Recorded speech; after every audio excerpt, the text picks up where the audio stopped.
What's up, everybody? This is Clint from the Diehard MMA Podcast for Odds.com.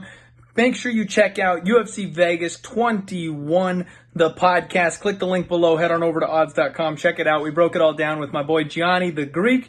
We got some really good stuff this week. Hit the link. Hit the like. Good luck on all your action. You have a great week. All right. Well, I like that fun. So, moving along, we've got a featherweight fight. Dan Ige taking on Gavin Tucker. Maybe the most interesting fight on the entire card for me, Gianni. This is a good one. This is a really good one.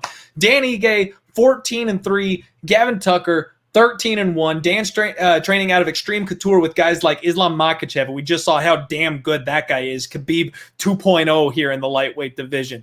This guy's got sharp boxing, a quick, snappy jab. He rips the body of his opponents. He's a strong grappler as well, even though people kind of forget he's fully capable of that. He's got a great gas tank. And at featherweight, he's been excellent. You know, in this case, he's finally going to be the bigger guy. He's another one of these guys, kind of like Frankie Edgar a couple of months back. You finally get the chance to have the height and the reach advantage.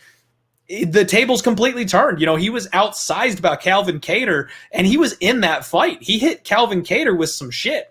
Gavin Tucker, though, he's looked every bit like a prospect that can make a run at the title.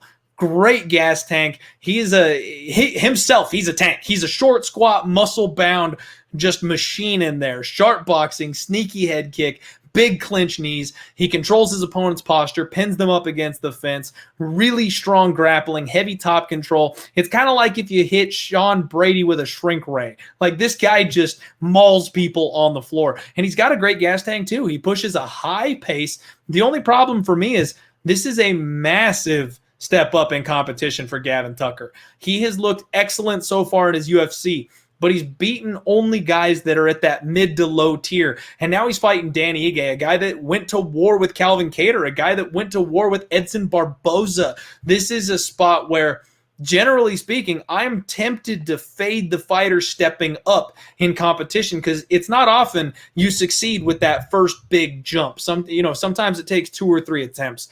We've got Dan Ige minus 125, minus 130.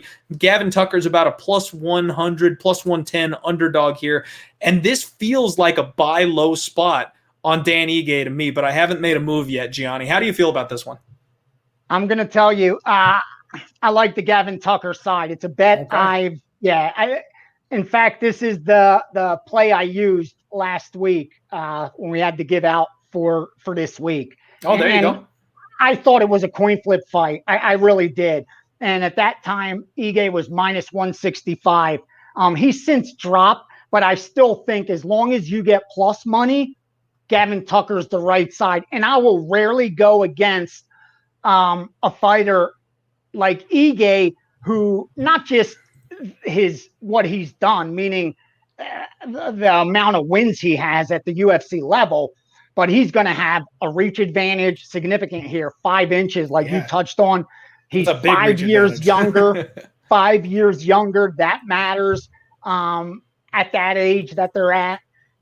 Rarely am I going to fade those unless the plus money is very attractive.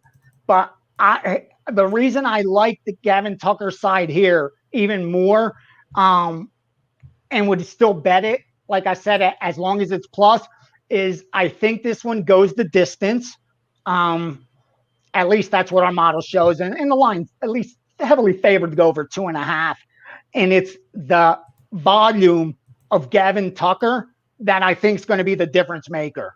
That landing more volume striking and those takedowns, if he's able to land them, able to do more. And with Ige, with 59% takedown defense, that's a possibility. Also, Ige coming off arguably the biggest fight of his career with Calvin Kattar, you know the implications winning that fight would have. Absolutely. And now coming, bouncing right back against a Gavin Tucker again, it's asking a lot.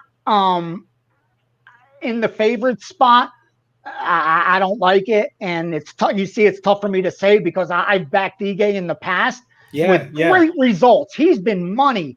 He has been throughout, and fighters like that, I rarely want to fade because they're not overvalued. I mean, look, I don't think he's ever been more than a minus 175, 180 favorite in the last few years. I mean, maybe against Mike Santiago, you know what I mean? That was it. Otherwise, he's been a fair price. You've been able to make money with Ige. But I just think Gavin Tucker in the underdog spot, again, it's just simple case of getting plus money on a coin flip, and I can't pass it up. Okay. All right. I can definitely respect the take. I feel it. And that's why, honestly, this is one that's got me a little spooked, Gianni. There's 2 fights last card that I bit on the favorite in this exact same spot where I said, this guy should be a bigger favorite. It's their opponent stepping up to fight them. Song Yadong was a spot that I really liked last week. And it was because his opponent was unproven. But we're seeing kind of a wave of these kids stepping up, and they're making that jump. That angle has not been working for me the last little bit here. Now, long term, it'll probably pick back up and it'll start working again. But right now, I'm honestly just a little bit gun shy. So I don't know. This one might be a pass for me. This entire card, honestly, everybody, be extremely careful. This is a treacherous card. There's a couple of trappy spots. There's some low-level fights going on here. This is not the best card for betting, in my opinion. So we're going to give you what we can. But be very, very careful. Gianni liking Gavin Tucker here, which there's nothing to not like. That's kind of the problem for me.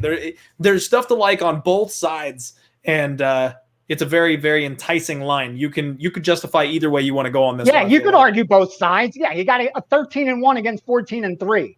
You know what I mean? Yeah, it's the guy's got 11 wins between them in the UFC and only 3 losses. You could argue both sides. Absolutely. All right. So for me, that one's going to be a pass. I'm going to lean to Ige. Gianni likes the Gavin Tucker side, and